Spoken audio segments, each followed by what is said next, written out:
여러분 반갑습니다. 오늘은 오직 그리스도에 관한 논쟁 첫 번째 시간으로 사도행전 15장 1절에서 5절 말씀을 보겠습니다. 몇몇 사람이 유대에서 내려와서 이렇게 신도들을 가르쳤다. 여러분이 모세의 관례대로 할례를 받지 않으면 구원을 얻을 수 없습니다. 그래서 바울과 바나바 두 사람과 그들 사이에 적지 않은 충돌과 논쟁이 벌어졌다.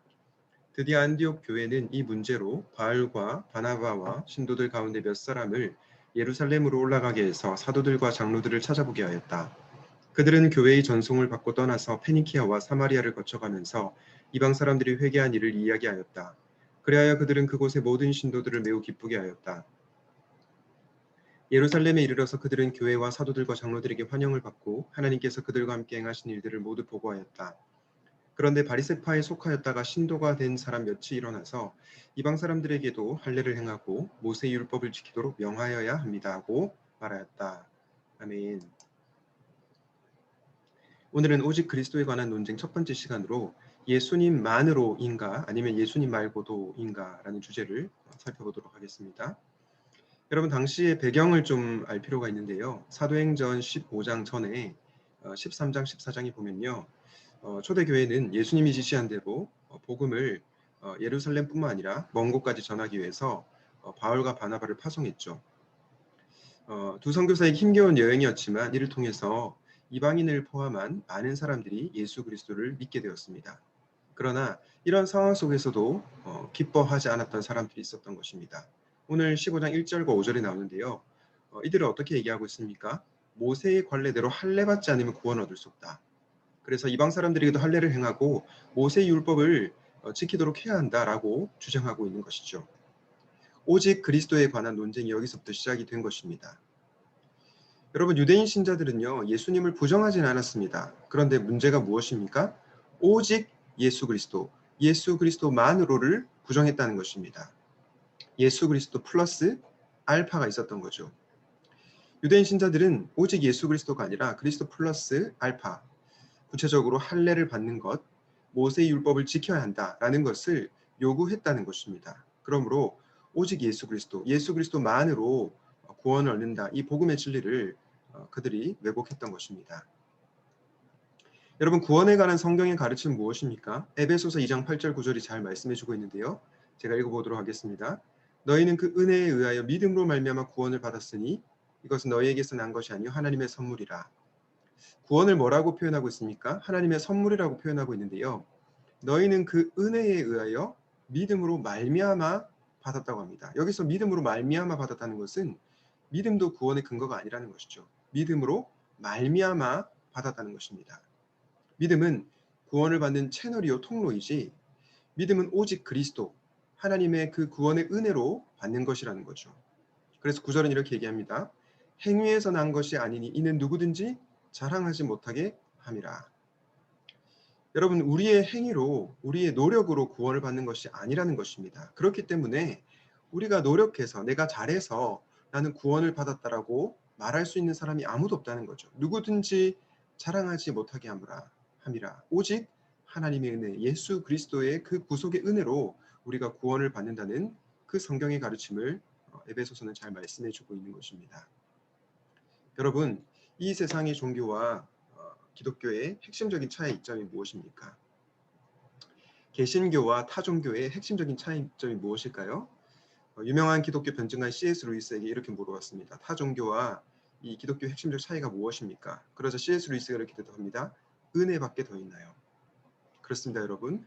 타종교는 내가 노력한 것에 대해서 대가를 받는다고 가르치죠. 예를 들어서 내가 수백 번 절을 하게 되면 구원을 받는다. 해탈을 이룬다. 또한 내가 폭탄 조끼를 입고 죽게 되면 순교하게 되면 구원에 이르게 된다. 이렇게 내가 뭔가를 하면 그거에 대한 대가로 받는다는 것입니다. 그러나 기독교의 핵심은 나의 노력이나 나의 행함, 어떤 열심이 아니고 하나님께서 부어주신 은혜와 선물이 핵심적인 그 복음의 정수라는 것입니다. 그러므로 우리는 이 은혜의 복음을 강하게 붙들어야 하는 것입니다. 여러분 오직 그리스도만을 붙들어야 하는 이유가 무엇일까요? 제가 묵상 중에 이런 생각이 들었습니다. 여러분 물에 빠져서 죽어가고 있는 수영 못하는 사람이 있다고 한번 가정해 봅시다. 그런데 어떤 사람이 그 물에 빠져 죽어가는 사람 보고 손을 내밀었습니다. 손을 뻗으면서 내 손을 잡고 물에서 나오십시오 이렇게 얘기하는 겁니다. 그래서 물에 빠진 사람이 이 손을 딱 잡는 거죠. 그래서 죽어가던 이 사람이 이제 건짐을 받아서 살아난 겁니다. 그런데 물에서 건짐을 받은 사람이 손을 내뻗은 사람에게 이렇게 얘기를 하는 겁니다. 당신, 내가 살아난 이유는 당신이 손을 뻗었기 때문도 있지만 내가 그 손을 잡았기 때문이요. 내가 이 손을 잡은 것이 얼마나 대단한 노력이요. 라고 말을 한다면 구해준 사람은 어떤 감정이 들까요? 구해준 사람에게 전적으로 공로를 돌려야 하는 거죠. 마찬가지입니다. 예수 그리스도께서 우리에게 손을 뻗어주셨죠. 우리가 손을 내밀어 그분의 은혜를 붙잡는 것이 믿음이라고 할 수 있습니다. 그러나 우리가 그 붙잡은 믿음을 우리의 공로로 돌릴 수 없다는 거죠. 오직 예수 그리스도께 공로를 돌려야 한다는 것입니다. 이 비유가 좀 여러분들에게 와닿을지 모르겠는데요. 그것이 바로 오직 그리스도만을 붙들어야 하는 것입니다. 여러분, 우리의 노력으로 구원을 받는다고 하면 그리스도의 십자가 희생이 정말로 아무것도 아닌 것입니다. 그리스도의 십자가 희생을 모독하는 것이라는 거죠. 그러므로 우리는 오직 예수 그리스도, 그분의 은혜의 복음을 강하게 붙들어야 하는 것입니다.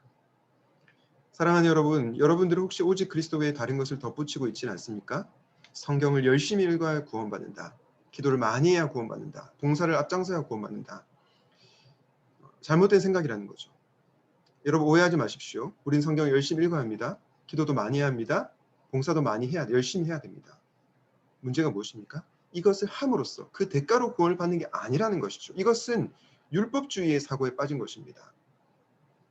구원받은 은혜가 너무나 커서 진리의 말씀, 하나님의 말씀을 주야로 묵상하고 싶은 거죠. 하나님과 교제하고 싶어서 기도하는 거죠. 하나님의 사랑이 내 안에 흘러넘쳐서 남을 위한 봉사를 하게 된다는 것입니다. 이 모든 것은 복음에 근거한 행위라는 것이죠. 그러므로 오직 예수 그리스도, 오직 은혜만을 강조한다고 해서 행위가 안 드러나는 것이 아닌 것입니다. 오직 그리스도, 오직 은혜를 강조하면 할수록 우리의 삶이 더욱더 열매 맺히게 된다는 것입니다. 우리는 이 오직 그리스도의 복음을, 오직 은혜의 복음을 붙들어야 되겠습니다.